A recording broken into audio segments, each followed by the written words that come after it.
May nagtanong sa akin, "Good day po, Boss Rai. Isa po akong taga-subaybay nyo. Gusto ko lang pong itanong kung totoo po to sinend sa akin. Pakihide na lang po ang pangalan ko. Salamat po."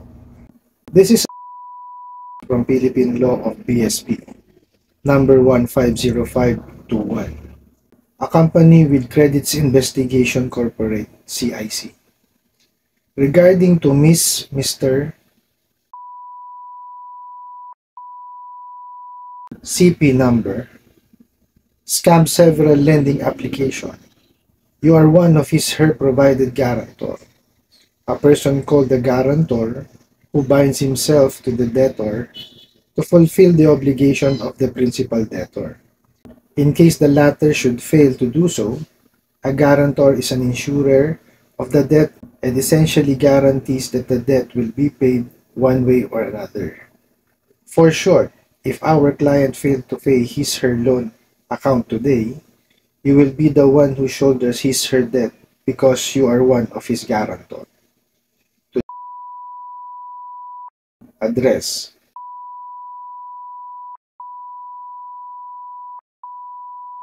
Wow!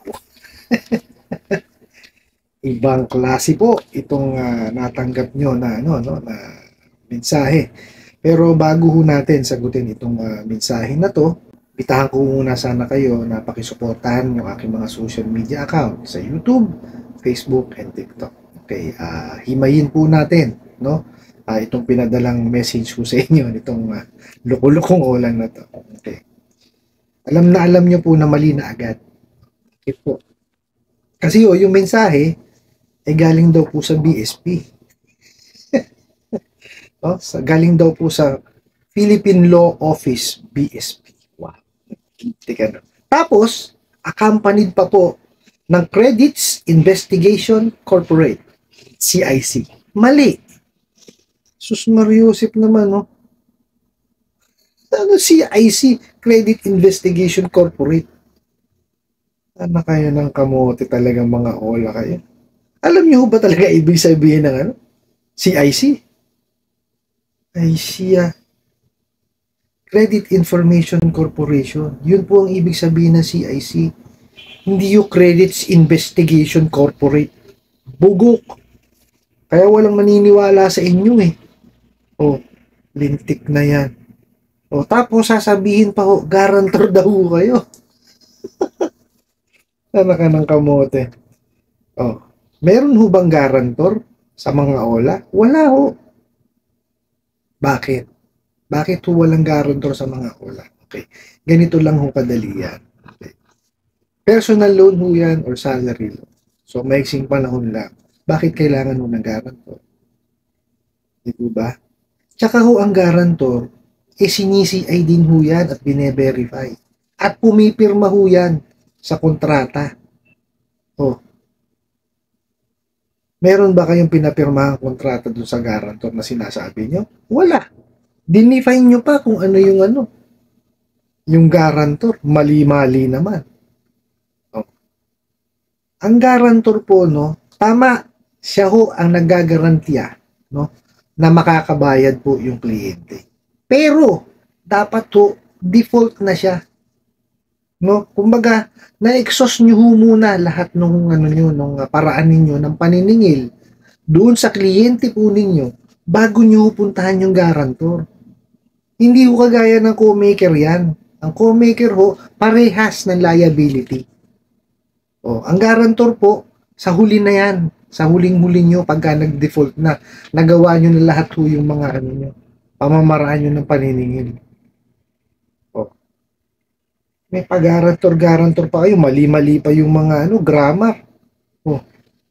Imbis na in short, for short, bugok. Nakakatuwa kayong gumawa ng mensahe. Oh, ito ho ang ibig sabihin ng guarantor, okay? A guarantor is an individual that agrees to pay borrower's debt if the borrower defaults on their obligation. A guarantor is not a primary party to the agreement but is considered to be an additional comfort for a lender. A guarantor will have a strong credit score and earn sufficient income to meet the obligation. Napakaliwanag po. Hindi po siya kasama talaga dun sa agreement na yun. Kumbaga, nagagarantiyahan niya lang po yung utang. No? Pagka nagawa nyo ng lahat, no, kuwari, ginawa nyo na lahat yung pamamaraan sa paniningil, no? Nag-demand letter na kayo, nag-small claims na kayo, no? Kung wala pa rin talaga, tsaka pa lang po papasok si guarantor. Oh, bakit sinisingil nyo ngayon? Tsaka malabuhong guarantor yung sinasabi nyo na yan. Oh, nanlilin lang na naman kayo. Kayong mga ola kayo, niloloko nyo na naman yung mga kliyente ninyo. Pati ba naman yung mga ninakaw nyo mga contacts dun sa kanilang phone book? Sasabihin nyo, guarantor nila. Dahil luko-luko kayo. Ang guarantor po, dapat yan, nag-a-agree siya, nag-guarantor siya. Hindi nyo naman nakakausap yan. Oh. Tapos ngayon, sasabihin nyo, guarantor. O, di ba? Kung hindi guarantor ko, make it. Di ba? Mga luko-luko kayo eh. O. Mariosep, para kayong wala kayo talagang kaalam-alam sa batas, di ba? Tapos kapag gagawa kayo ng mensahe, ayusin nyo grammar. Di ba? So, pamali-mali yung grammar nyo eh. Paano kayong paniniwalaan ng mga kliyente nyo yan? So, tapos magpapanggap na rin lang kayo, taga BSP pa. Oh. Ano kinalaman ng rito? Philippine Law Office BSP. Anong kinalaman ng BSP dito? Kayo itong mga lumalabag sa batas. Dadamay nyo pa BSP, tapos CIC nyo. CIC nyo, Credits Investigation Corporate. Bugo. Nagteteng kayo. Talagang yun ang ibig sabihin nyo ng CIC. So, ibig sabihin, hindi nyo alam. Diba? So, hindi kayo miyembro. Kayo ng kamote kayo. Credits Investigation Corporate, CIC. Ka ng teteng talaga. Credit Information Corporation. O, diba? Hindi na paghalata kayo. Hindi nyo alam yung mga pinagsasasabi nyo. Ka ng teteng. O, dun ho sa nagtanong, wala ho ito. Pananakot lang ho ito. Di ba? Hindi ho sila pakikialaman ng or hindi ho makikisaw-saw ang BSP dito. Di po ba?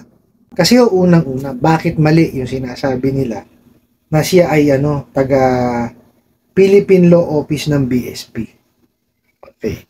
Unang-una ho, napakaraming nilabag niyang mga yan. O, bakit ho pa sila tutulungan ng BSP? Di po ba?